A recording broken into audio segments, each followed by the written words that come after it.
என்ன உங்களுக்கு சுற்றுலா போயிட்டு இருக்காங்க, இவர் ஆன்மீக பயணம் போறாருன்னு சொல்றாங்க. என்ன விஷயம்? ஆட்சி அமைத்து முடி திக்விஜயம் வந்து அவசியம்னு சொல்லுவாங்க.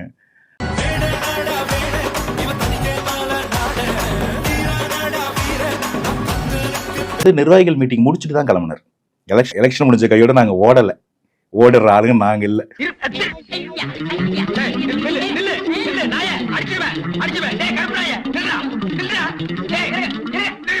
விஜயோட பாடி கார்டுல ஒருத்தர் வந்து இஸ்லாமியர். அவர் வந்து எந்த அடிப்படையில கோயிலுக்குள்ள போனாரு, அவருக்கு யார் அனுமதி கொடுத்தது, இது வந்து ஆகம விதிகளுக்கு எதிரானது அப்படிங்கிற ஒரு குற்றச்சாட்டு.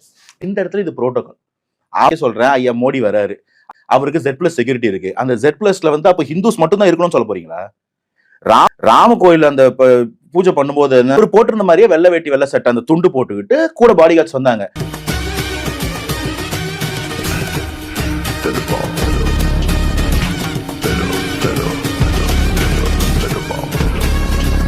இப்ப அதுல வந்து ஒரு சூப்பரான ஒரு போலீஸ் ஆபீசர், ஒரு மிலிட்டரி ஆபீசர் SPG ப்ரமோட் ஆகிறாரு.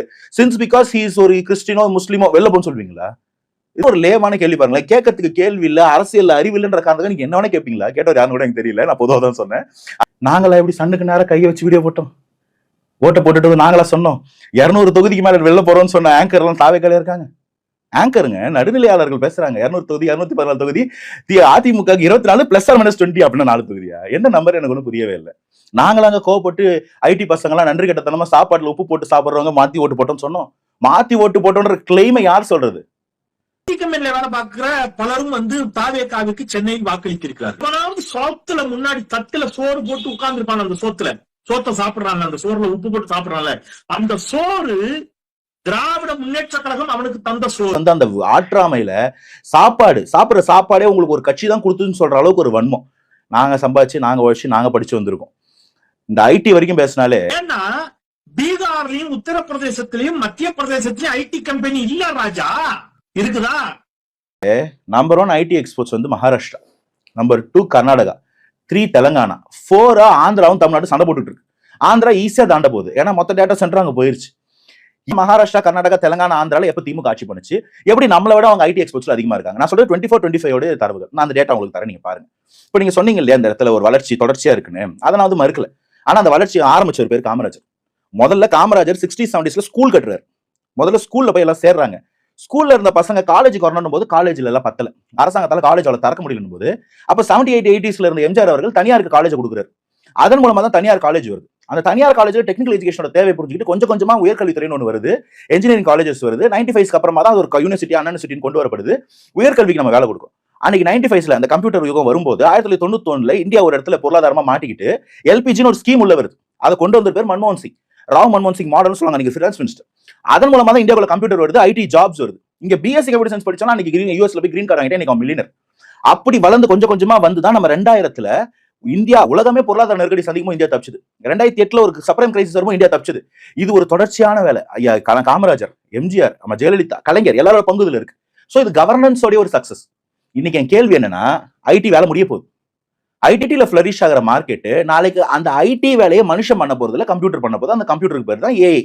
அந்த ஏஐக்கு நீங்க என்ன ப்ரிப்பேர்டா இருக்கீங்க? ஏஐ பாலிசி எங்க? அன்னைக்கு இன்ஜினியரிங் காலேஜ் பாலிசி இருந்துச்சு, ஐடி பாலிசி இருந்துச்சு, சர்வீஸ் செக்டர் பாலிசி இருந்துச்சு. இன்னைக்கு என்ன இருக்கு? ஏஐ ப்ரிப்பேர்டா இல்ல. அதுக்கு ஏஐ ப்ரிப்பேர் பண்றதுக்கு மிஷின் லேர்னிங்னா என்னன்னே தெரியாது நம்ம ஊர்ல. அதுக்கு தேவைப்படுற டேட்டா சென்டர்ஸ் தமிழ்நாட்டுக்கு வரதில்ல, எல்லாம் வேற மாநிலங்களுக்கு போய்கிட்டு இருக்கு. இந்த ப்ரிப்பேர்னஸே இல்லாம நீங்க எப்படி அடுத்த ஜெனரேஷன் வேலை கொடுத்துருவீங்க? திமுகவோட மேனிஃபெஸ்டோ பேஜ்ல முதல் பக்கமே தப்பு. ஏஐல ஜெனரேட் பண்ணது, அதையும் நான் உங்களுக்கு தர முடிஞ்சா போடுங்க. ஏதோ வரைஞ்சு வச்சிருக்காங்க. ஒரு லேப்டாப் வச்சு ஒரு பொண்ணு நிக்குது, ஒரு பக்கம் ஐயா ஸ்டாலினோட போட்டோ, இன்னொரு பக்கம் வந்து அவர் ஏவா வேலுவா இல்ல ஆந்திராவோட எக்ஸ் சீஃப் மினிஸ்டர் YSR ரெட்டியானு எனக்கு தெரியல. தமிழ்நாடோட லோகோ இருக்கு, லோகோ கீழே ஏதோ போஜ்பூர்ல எழுதி வச்சிருக்கு. இலவச பஸ் இருக்கு, பஸ் நம்பர் ஏதோ மலையாளத்துல இருக்கு, பஸ் தமிழ் கீழே ரெஜிஸ்ட்ரேஷன் பிளேட் நம்பர் என்ன பாஷைன்னு புரியல. இந்த லட்சத்துல தான் ஏஐ நீங்க யூஸ் பண்ண தெரியும்னா நீங்க என்னத்த ஏஐல கொண்டு வந்து இங்க தமிழ்நாட்டை வளர்க்க போறீங்கன்னு நான் கேட்கிறேன். இன்னைக்கு அப்படி பார்க்கும்போது நமக்கு இன்னைக்கு ஒரு நியூஸ் வந்திருக்கு. நம்ம தமிழ்நாட்டுடைய வளர்ச்சி தொடர்ந்து 2வது ஆடா டபுள் டிஜிட்ல இருக்கு, நேஷனல் ஆவரேஜை விட அதிகமா இருக்கும். அப்ப அவங்க ரிசல்ட்ஸ் கொடுத்துக்கிட்டு தானே இருக்காங்க. ஆனா இங்க என்ன நடக்குதுன்னா growth நடக்குது. அந்த growth சில பேர் பண்றாங்க, எல்லாரோட உழைப்பு நடக்குது. ஆனா அதை மொத்தமா யாரோ சில பணக்காரங்க எடுத்துட்டு போயிடுறாங்க. நம்மளுடைய வாழ்க்கை 2021க்கும் 2026க்கும் என்ன மாறிடுச்சு? 11% வளர்ந்துருக்கிறோம். இந்த 5 வருஷத்துல மொத்தமா ஒரு 50% வளர்ந்துருக்கிறோம்னு வச்சுக்கோமே. அந்த 50% வளர்ச்சி நம்ம வாழ்க்கையில வந்துருச்சா? ஒரு 2 பெட்ரூம் வீட்டுல இருந்தவங்க ஒரு 3 பெட்ரூம் வீடு வாங்கிட்டானா? ஒரு 2 பைக் வச்சிருந்தோம், ஒரு கார் வாங்கிட்டானா? பணக்காரனாவே மாறிட்டு இருக்கிறதுக்கு நம்ம உழைப்பு வீணா போய்கிட்டு இருக்குன்றதுதான். கிட்டத்தட்ட we are under tax terrorism. குடும்பத்துக்கு ஒருத்தன் வேலை இல்லாம இருக்கான், தெருவுக்கு ஒருத்தன் கஞ்சா குடிச்சிட்டு இருக்கான், ஒரு பொம்பளை புள்ளி வெளில போயிட்டு வீட்டுக்கு வரைக்கும் வயிற்று நெருப்பு கட்டிட்டு இருந்தோம்னா இதை மக்கள் நினைச்ச மனசுல வராதா? இது ஓட்டரா மாறாதான் கேட்குறேன். அதுதான் நடந்திருக்குன்னு நான் சொல்றேன். இருக்கிற 2 கட்சிகள்ல சரியில்லை அப்படின்னு சொல்லி தான் நீங்க உங்களை முன்னிறுத்துறீங்க. உங்களுடைய வேட்பாளர்கள் பேக்ரவுண்ட் எடுத்து பார்க்கும்போதும் அதுலயும் நிறைய கிரிமினல் ரெக்கார்ட்ஸ் எல்லாம் இருக்கு. குற்றப்பிரி எஃப்ஐஆர் போட முடியும், அந்த எஃப்ஐஆர் வச்சுக்கிட்டு அவர் மேல பிரெடிகேட் அஃபென்ஸ் இருக்குன்னு சொல்ல முடியும்னா தாராளமா போட முடியும். ஆனா நம்ம சட்டம் என்ன சொல்லுதுன்னா unless proven guilty he is Innocent. இதுல எத்தனை பேர் மேல உங்களால அந்த குற்றம் நிரூபிக்கப்பட்ட சார்ஜஸ் சொல்ல முடியும்? ஏன்னா ஒரு குற்றத்துக்கு சார்பா இருக்கக்கூடிய ஒரு கட்சிக்கும் அந்த குற்றத்தை ஊட்டி வளர்த்த ஒரு கட்சிக்கும் அதை கேள்வி கேட்க வர கட்சிக்கும் அதை என்ன இங்க அஃபென்ஸ் பண்ணுவாங்க நமக்கு தெரியாதா? இப்போ கேள்வி சட்டம் உங்ககிட்ட தான் இருக்கு, உங்ககிட்ட தான் ஹோம் மினிஸ்ட்ரி இருக்கு. எத்தனை பேரோட அஃபென்ஸை ப்ரூவ் பண்ணி? நான் கேட்கிறேன், கிட்னி முறைகேடுன்னு ஒரு பிரச்சனை இருக்கு, சிபிஐ விசாரணை இருக்கு, ஆனா அவருக்கு சீட்டு கொடுத்துருக்காங்களா இல்லையா? அப்பாவோட ரோல்ஸ் ராய்ஸ் காரோட விலை தெரியுமா? அது 14.5 கோடி. நான் பண்ண மொத்த ஆபரேஷனே 252 தான். 2 லட்ச ரூபான்னு வச்சுக்கிட்டா எப்ப நான் ரோல்ஸ் ராய்ஸ் பண்றது? திருப்பூட்டூர்ல இருக்க எல்லா கிட்னி ஐயோ, இது வரைக்கும் இந்த அம்சம் எவருக்குமே இருந்தது இல்லையாடா. மக்கள் மத்தியில தெரிஞ்சு ஒரு 300-340 குடும்பம் அழுதுகிட்டு இருக்கு, அவர் சீட் வாங்குறாரு. கேம்பெயின் போறாரு, அங்க மக்கள் ப்ரொடெஸ்ட் பண்றாங்க, ஆனா அவருக்கு சீட். நீ ஓட்டு போடாத படா லூசுன்றாரு, ஆனா அவருக்கு சீட். ஒரு ஊர்ல நொண்டி நோசக்க வெந்தது வேகாது, பெட்டி கடையில கடன் சொன்னது, மீடியா ரிப்போர்ட்டரை ஒருத்தர் குவாரியில வச்சு அடிக்கிறாரு, கேமரா புடுங்குறாரு, 5 hour அந்த பீடியை கிள்ளி குடிச்சது, சந்த கடையில கருப்பி திருடிட்டு கொண்டது, இந்த மொத்த கோபம் சீட்.